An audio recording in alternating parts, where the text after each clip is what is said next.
Ketika angka-angka tindak pidana korupsi itu tinggi, maka bisa dipastikan angka kemiskinan itu akan juga tinggi. Kami sebagai masyarakat ingin juga turut serta berkontribusi untuk bangsa dan negara ini.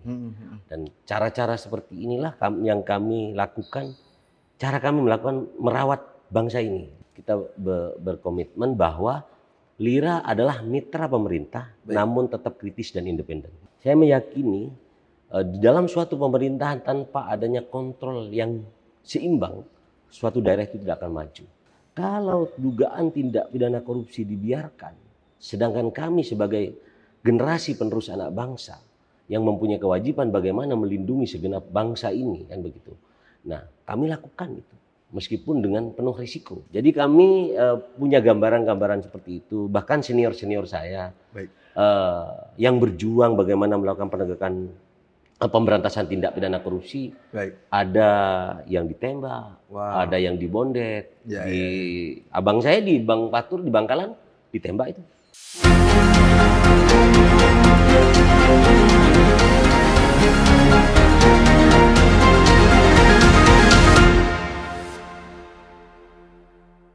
Assalamualaikum warahmatullahi wabarakatuh. Salam sejahtera bagi kita semua. Salam, Om Swastiastu, Namo Buddhaya, salam kebajikan. Jumpa lagi bersama saya, Randy Niko Ramanda, di program Wawancara Eksklusif. Kali ini saya kedatangan tokoh muda berbakat yang sangat mewarnai Provinsi Jawa Timur, dan beliau aktif dalam bidang hukum. Langsung saja kita sapa beliau, Gubernur Lumbung Informasi Rakyat Jatim, Bang Samsudin SH. Assalamualaikum, Bang. Waalaikumsalam warahmatullahi wabarakatuh. Bang, gimana kabarnya, Bang? Alhamdulillah baik, Bang. Baik. Bang, langsung saja. Kemarin kan Abang baru saja sekitar Juni 2024, Abang baru saja terpilih secara aklamasi. Nah, mungkin bisa dijelaskan dulu, apa sih komitmen Anda dan visi Anda untuk Lira Jatim ke depan? Ya, terima kasih. Saya alhamdulillah bergabung di Lira berawal dari 2016 ya. Siap. Pada saat itu menjadi Bupati Lira di Kabupaten Probolinggo. Alhamdulillah tahun 2024 secara aklamasi saya terpilih dan dipercaya oleh teman DPD Lira se-Jawa Timur. Baik. Secara aklamasi dipilih menjadi Gubernur Lira Jawa Timur. Baik. Jadi komitmen kami selama ini memegang Lira Jawa Timur, yaitu concern pada penegakan hukum atau pemberantasan tindak pidana korupsi. Baik. Pada saat itu saya juga mempunyai status hari kerja pada saat itu. Pertama merampungkan di 38 kota kabupaten DPD LSM Lira Jawa Timur. Yang kedua, saya concern pada saat itu pengawalan kasus tindak pidana korupsi jual beli jabatan di Kabupaten Probolinggo dan concern pada pengawalan kasus dana hibah Provinsi Jawa Timur. Baik. Kalau untuk yang Abang tadi kan sempat keliling tuh, program 100 hari sempat keliling di hasilnya apa, Bang? Apa yang Abang dapat dari hasil kunjungan ke 38 daerah itu? Ya, kalau kita berbicara keseluruhan ya di Jawa Timur. Sampai hari ini kita masih cukup di angka kemiskinan yang tertinggi di seluruh Indonesia. Bahkan dari 38 kota kabupaten dan dari sekian puluh provinsi di Indonesia, Jawa Timur masih terindikasi angka korupsi tertinggi. Oleh karena itu, ketika korupsinya tertinggi, ya bisa dipastikan bahwa ada perekonomian masyarakat yang akan menurun. Sehingga seperti contoh misalkan, Probolinggo itu adalah daerah yang subur. Kaya dengan pariwisata, kaya dengan pertanian, kaya dengan lautnya. Kemudian hari ini menjadi urutan keempat termiskin di Jawa Timur. Gitu kan. Jadi ketika angka tindak pidana korupsi itu tinggi, maka bisa dipastikan angka kemiskinan itu akan juga tinggi. Itu yang kami temukan di Jawa Timur. Oleh karena itu, saya bersepakat dengan semua pengurus Lira Jawa Timur, bahkan semua bupati dan wali kota Lira se-Jawa Timur. Mohon maaf, Bang, di Lira kebetulan struktur organisasi kami menganut sistem pemerintahan, sehingga membiasakan kami sebagai ketua di kabupaten disebut Bupati Lira, di kota disebut wali kota, bahkan saya juga disebut gubernur. Cuman non APBD kami dengan secara struktur boleh, tapi secara administrasi non APBD. Dengan biaya mandiri lah. Alhamdulillah yang tergabung di dalamnya juga 80% itu teman-teman pengusaha, yang mulai dari pengusaha UMKM, bahkan juga ada pengusaha properti, bahkan yang lain-lain juga tergabung di situ. Sehingga saya sendiri concern pada penegakan hukum, kemudian pengawalan tindak pidana korupsi itu, ya ini bentuk cinta kami terhadap bangsa. Kami sebagai masyarakat ingin juga turut serta berkontribusi untuk bangsa dan negara ini. Dan cara-cara seperti inilah yang kami lakukan, cara kami melakukan merawat bangsa ini. Dan kemudian kita berkomitmen bahwa Lira adalah mitra pemerintah, namun tetap kritis dan independen. Mantap. Baik, kalau berdasarkan cerita yang tadi, bahwa Abang mengklaim bahwa Lira adalah LSM yang tersebar dan terbesar di Indonesia. Nah mungkin untuk di Provinsi Jatim saja, kasus korupsi apa yang menjadi sorotan, paling menjadi sorotan Abang? Ya hari ini kan pertama ya Probolinggo ya. Di Probolinggo itu 2021 Agustus 31 atau 30 Agustus ya kalau nggak salah ya. Kami berhasil mengungkap, melaporkan pada KPK sehingga ada 22 pejabat, yaitu bupati dan suaminya, DPR RI, kemudian di OTT oleh KPK dan diproses hukum sehingga sudah inkrah.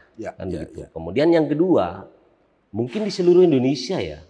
Di seluruh Indonesia yang terbongkar dan yang terkuat itu baru dana hibah Jawa Timur. Dana hibah Jawa Timur ya. Kalau bicara dana hibah ya, karena itu yang sebagai concern kami. Inilah bentuk komitmen kami bahwa kami sampaikan tadi bahwa kami adalah mitra pemerintah namun tetap kritis dan independen. Wow. Baik, kalau boleh dijabarkan sedikit, mungkin kalau untuk yang kasus Probolinggo tadi, itu keterlibatan Abang sejauh mana sih? Apakah mulai dari full bucket mencari data sendiri atau kayak gimana? Kalau bicara Probolinggo sebenarnya agak merinding juga, miris ya. Artinya dari 2016 saya melakukan kajian-kajian, kemudian sudah banyak memberikan masukan. Bahkan kami tidak serta-merta kemudian melaporkannya kepada penegak hukum sebenarnya.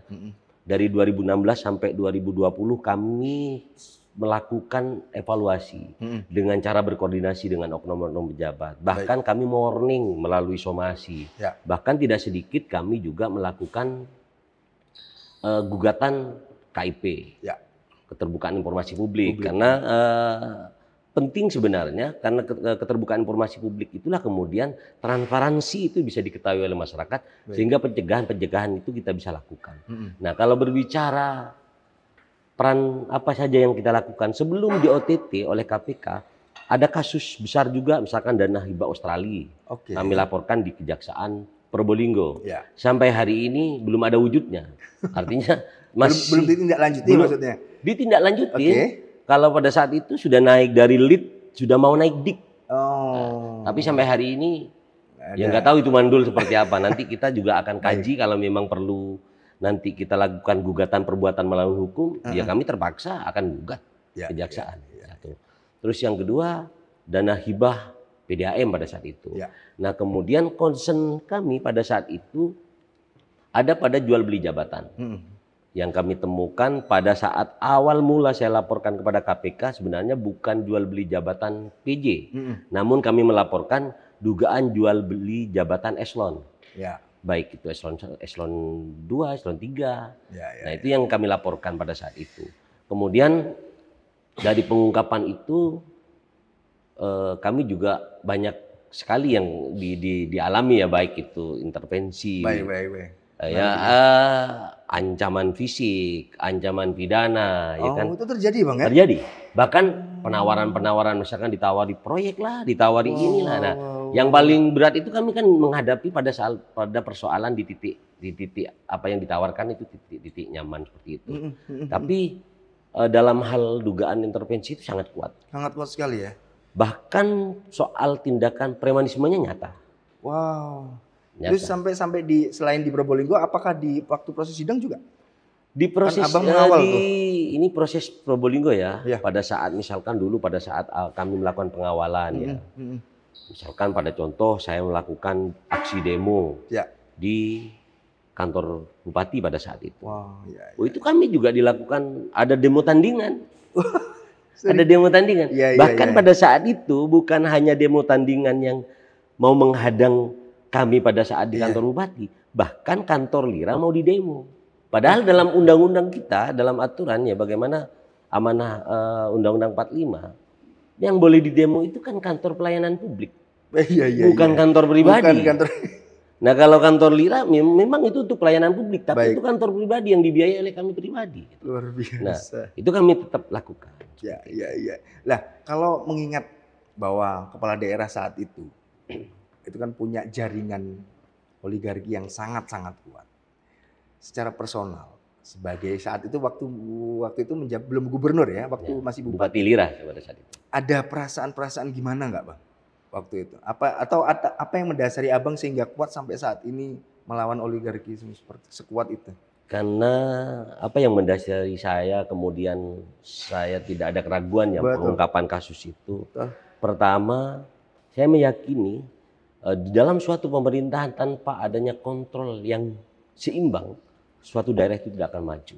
Satu. Yang kedua, kalau dugaan tindak pidana korupsi dibiarkan, sedangkan kami sebagai generasi penerus anak bangsa yang mempunyai kewajiban bagaimana melindungi segenap bangsa ini, kan begitu. Nah, kami lakukan itu meskipun dengan penuh risiko. Siap. Siapa yang tidak tahu waktu di Probolinggo kepemimpinan Hasan Aminuddin, Ya, ya, ya. ya kan? Ada oknum, jangankan oknum pejabat, Ya. tokoh-tokoh pun tidak ada yang berani karena pada saat itu, pada saat kepemimpinan dinasti sebelumnya itu ada oknum, misalkan teman-teman aktivis Ya. yang mau melakukan demo pada saat itu, Mm-mm. mobilnya dihadang di tengah jalan, Oh, ya. kemudian mobilnya dihancurkan, Wih, sampai terjadi seperti itu. itu ya. Ya bahkan ya kami tidak menyebut bahwa itu siapa ya, Siapa? karena Betul. tidak ada bukti sehingga tidak diungkap oleh penegakan hukum pada saat itu. Tapi banyak oknum-oknum aktivis, ada abang saya Ya. yang kami duga dikriminalisasi sampai di penjara 2-3 kali.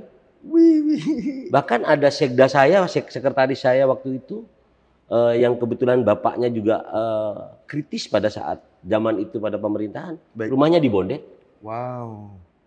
Nah, Luar biasa. jadi kami punya gambaran-gambaran seperti itu. Bahkan senior-senior saya Baik. yang berjuang bagaimana melakukan penegakan pemberantasan tindak pidana korupsi, Baik. ada yang ditembak, Wow. ada yang dibondet. Ya, Abang saya di Bang Patur di Bangkalan ditembak itu pada saat kritis di Bangkalan. Luar biasa. Kemudian sekretaris saya Baik. hari ini sekretaris Lira Jawa Timur, Baik. yaitu Bang Mahmudi Ibnu Khotib, pada 2013 dibacok, lengannya hampir putus, Sampai pinggangnya segitunya sobek. ya. Wah, luar biasa. Dari situlah kemudian saya tidak ada keraguan-raguan Ya. bahwa berjuang di jalan yang benar, insya Allah dengan ketika kita betul-betul ikhlas tulus untuk melakukan pemberantasan tindak pidana korupsi, untuk mengabdikan diri kepada bangsa dan negara, dilindungi oleh Ya, Allah ya. Subhanahu Wa Taala. Masya Kan Allah. begitu. Baik, kalau mengingat kita spill sedikit terkait vonis kasus Pak Hasan Aminuddin, Abang secara personal puas atau tidak? Saya sebagai masyarakat Probolinggo ya, sekaligus saya aktivis di Jawa Timur, Baik. tentu kalau berbicara puas, sangat tidak puas. Sangat Karena tidak puas. kami dan masyarakat itu merasa bahwa vonis itu tidak memenuhi unsur rasa keadilan. Baik. Pertama, kenapa? Karena pada saat ini saya cerita sedikit ya, Baik, monggo. saya artinya biar masyarakat juga Edukasi kepada mengetahui masyarakat ya juga, bagaimana lemahnya penegakan hukum kita hari ini. Baik. Maka kita tidak kaget kemudian ketika di Republik ini hari ini ada kasus yang ratusan triliun bahkan ribuan triliun kan. Ya, ya. Nah, kenapa? Karena kami lihat ada dugaan oknum-oknum penegak hukum juga yang tidak serius dalam penanganan atau pengungkapan tindak pidana korupsi. Ya. Yang saya sebut itu setengah hati. Kenapa? Karena pada kasus Hasan Aminuddin dan Tan Triana saja, pada Bupati Probolinggo dan suaminya. Kasus yang pertama, ditemukan barang bukti dugaan 360 juta. Oke. Kemudian dijerat dengan Undang-Undang Nomor 20 tahun 2021, kalau nggak salah pasal 11A. Ya. Ya kan? Ya. Dituntut 8 tahun. Ya. Kemudian Pengadilan Tipikor Surabaya memvonis 4 tahun. Ya. Sehingga banding dan kasasi ingkrah di 4 tahun. Iya, iya. Nah, barang buktinya kurang lebih 360 juta. 360 juta. Dari pengembangan kasus tersebut, kemudian ditemukan barang bukti yang diproses di peradilan, di pengadilan, barang bukti 147 miliar. Wow, banyak Dari banget. pengembangan kasus. Iya, pengembangan kasus itu ya. 147 miliar. Kemudian dijerat dengan undang-undang berlapis, Ya. yaitu Undang-Undang Gratifikasi dan TPPU. Betul. Undang-Undang Nomor 20 tahun 2021, Undang-Undang Nomor 8 tahun 2010. Kemudian yang seharusnya dengan pasal berlapis saja, kalau kita bicara tentang bagaimana KUHAP kita mengatur, bagaimana undang-undang kita mengatur, ada batas minimal vonisnya. Baik. Minimal itu tuntutannya maksimal atau minimal atau maksimalnya 20 tahun. Ya, ya, ya. Nah, ini justru dituntut dengan barang bukti yang jauh lebih besar. Ya. Kemudian undang-undang berlapis dituntut 6 tahun. 6 tahun. Diponis 6 tahun 6 oleh tahun Pengadilan juga, Tipikor. Kemudian yang terakhir Banding. setelah banding diponis oleh Pengadilan Tinggi 4 tahun. Ini yang saya sebut Turun kemarin. ya, Bang, ya? Yang saya sebut kemarin bahwa ada setelah saya kaji apa dasar rujukan yang dijadikan amar pertimbangan oleh majelis hakim. Ya, Ya, meskipun majelis hakim mempunyai kewenangan ya. Ya, ya. Tetapi kewenangan itu juga harus memutus dengan sesuai nalar kita, dengan sesuai dengan undang-undangan begitu. Ya, Nah, ketika yang dijadikan rujukan adalah karena pertimbangan itu karena punya anak kecil. Oh, itu jadi pertimbangan. Jadi saya mempunyai kesimpulan dengan teman-teman Lira di Jawa Timur. Kalau mau korupsi di Jawa Timur cukup dengan anak kecil, di Pengadilan Tinggi akan turun. Vonisnya ya? Vonisnya akan turun. Nah, karena ini fakta. Makanya kemarin saya dengan teman-teman Lira, kemudian banyak tokoh masyarakat antar kabupaten mengirim karangan bunga ke Pengadilan Tinggi Jawa Timur. Kita kirim karangan bunga turut berduka cita atas matinya keadilan di Jawa Timur, di Pengadilan Tinggi. Nah, kalau berbicara puas, sangat tidak puas. Karena apa? Kami merasa tidak ditemukan rasa keadilan di situ. Baik. Kalau agak beralih sedikit, Bang. Tadi kan soal oligarki ya, kisah di Probolinggo dan salah satu kasus yang sangat-sangat gede. Nah, mungkin geser dikit ke Provinsi Jatim. Abang tadi sempat bercerita bahwa saya salah satu aktor intelektual yang melaporkan. Nah, mungkin bisa diceritakan, itu menarik buat kami dan saya juga. Kayak gimana, Bang, itu sebenarnya? Ya, kami begini. Memang salah satu pelapor dana hibah Jawa Timur itu kami. Ya. Salah satunya saya. Saya tidak akan pernah ragu-ragu menyampaikan itu karena ini bagian bagaimana kami mengedukasi masyarakat. Agar masyarakat tidak takut melakukan pelaporan-pelaporan kepada oknum-oknum pejabat yang mengelola anggaran pemerintah. Yang notabene itu adalah uang rakyat. Kan begitu. Nah, pada saat tahun 2019 kami sudah mengkaji dana hibah.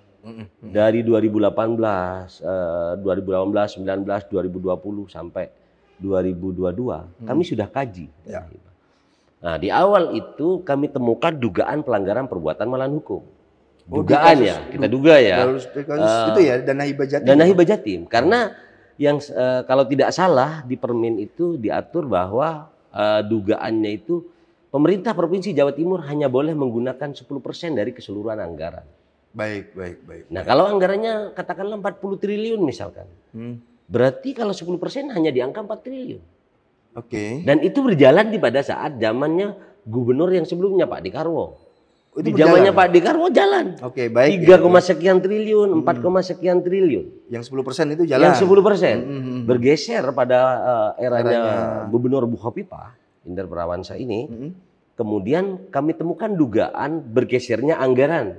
Dari 4, sekian triliun beralih menjadi 5, sekian triliun, 6, sekian triliun. Kemudian dugaan 8 sampai 9, sekian triliun. Nah, di situ kami temukan dugaan perbuatan melawan hukum. Nah, disitulah teman-teman Lira se-Jawa Timur tertarik untuk melakukan penelitian di wilayah masing-masing itu ya. Ya. Oke.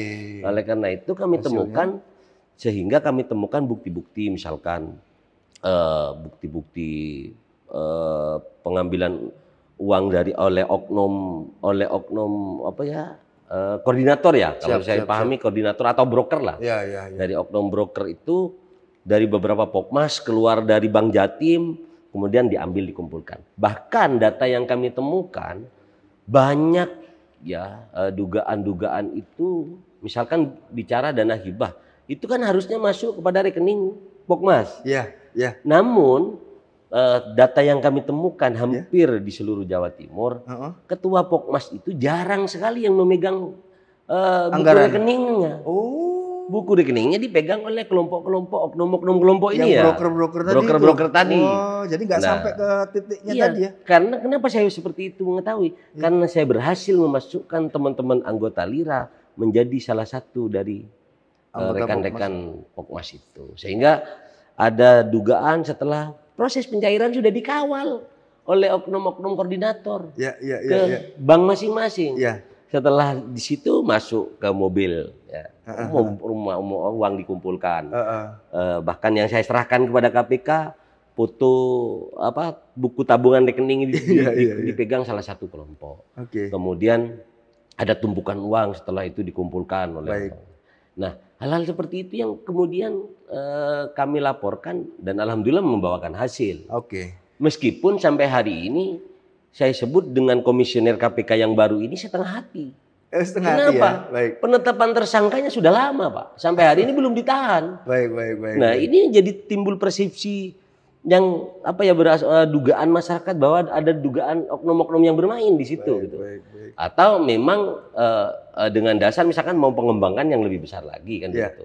Tapi paling tidak kita merujuk pada aturan undang-undang kita bahwa setiap warga negara mempunyai hak untuk mendapatkan kepastian hukum.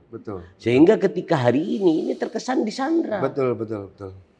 Jadi, terkesan disandra. Jadi harusnya ini teman-teman KPK segera menuntaskan, segera melakukan penahanan pada oknum-oknum yang sudah ditetapkan sebagai tersangka. Iya. Harusnya begitu ya, Bang ya. Iya kan regulasinya begitu. Tapi kalau ke depan, kalau kemudian berlarut-larut seperti ini, ada langkah yang akan diambil oleh Lira Jatim nggak? Pasti. Kami sebagai pelapor, kami ada bukti lapornya, juga ada sering berkoordinasi. Bahkan kalau di Jawa Timur sering memberikan informasi pada teman-teman monitoring KPK di Jawa Timur, ya kan. Jika memang ini tidak jalan, maka kami akan kaji secara hukum. Kebetulan di Lira juga ada LBH Lira ya.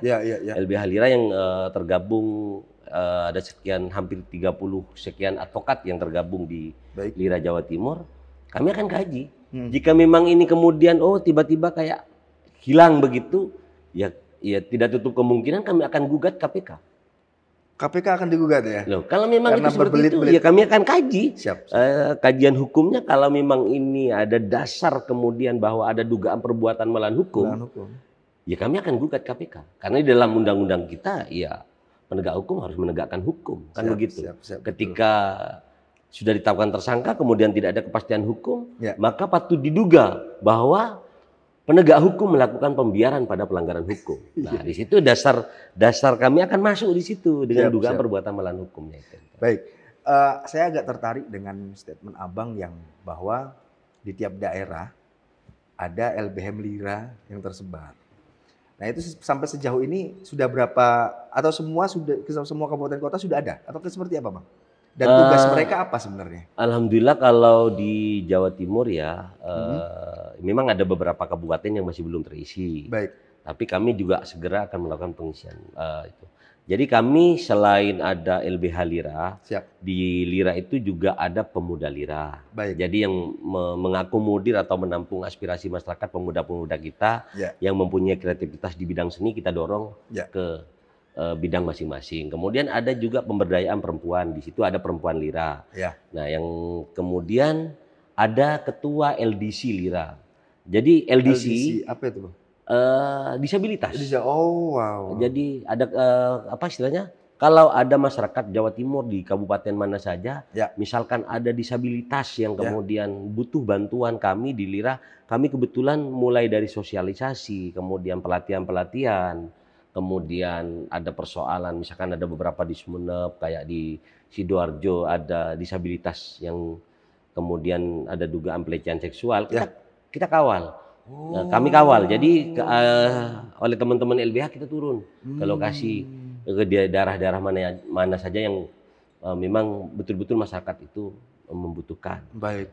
Jadi selain kami bergerak di bidang pengawasan tindak pidana korupsi, kami juga bergerak di bidang sosial.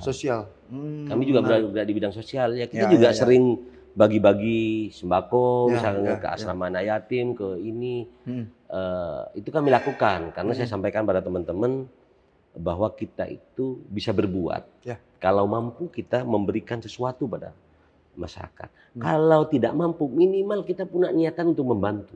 Karena agar kemudian kita sebagai anak bangsa bisa berkontribusi untuk bangsa dan negara. Luar biasa. Nah, terakhir Bang, mungkin saya harap ya, Abang ada arahan untuk pembaca Harian Surya dan Tribun News mengenai bahwa libatkan Lira dalam hal apapun. Mungkin ada statement dari itu nggak untuk masyarakat Jatim khususnya? Seperti apa Bang? Kalau kami ya sebenarnya saya berharap ya dari teman-teman untuk melakukan sosialisasi bahkan di bidang sosial. Kami siap untuk dilibatkan, bahkan berharap untuk dilibatkan. Karena hari ini kita lihat dalam penegakan tindak pidana korupsi dan semakin maraknya, kita miris kalau hari ini bicara korupsi betul-betul sangat sedih Bang. Kalau dulu korupsi ratusan miliar itu sudah booming sampai ke internasional. Hari ini ribuan triliun. Nah, kalau hari ini pemerintah tidak punya program, kemudian anak muda atau aktivis tidak banyak melakukan sosialisasi kepada masyarakat, melakukan pencegahan, maka saya yakin pemberantasan korupsi ini sangat berat. Sangat berat. Karena hari ini gimana penegak hukumnya terlibat. Ya kan, oknum penegak hukum mulai dari misalkan contoh ketua KPK yang sebelumnya ya kan kesandung juga kasus seperti itu. Bahkan kita disuguhi juga di terakhir-terakhir ada beberapa oknum hakim ditangkap dengan kasus gratifikasi. Nah, oleh karena itu kami berharap betul pada teman-teman agar libatkan kami bagaimana kami bisa mengedukasi pada masyarakat agar kemudian khususnya di Jawa Timur bisa terentas dari kemiskinan dan bisa bersama-sama memberantas tindak pidana korupsi. Baik, terima kasih Pak Samsudin. Baik Tribuners dan pembaca Harian Surya dimanapun berada, itu tadi wawancara eksklusif saya dengan Gubernur Lira Jatim, Bang Samsudin SH. Semoga bisa diambil hikmah dan manfaatnya. Saya Randy Nikoramanda, pamit. Assalamualaikum warahmatullahi wabarakatuh.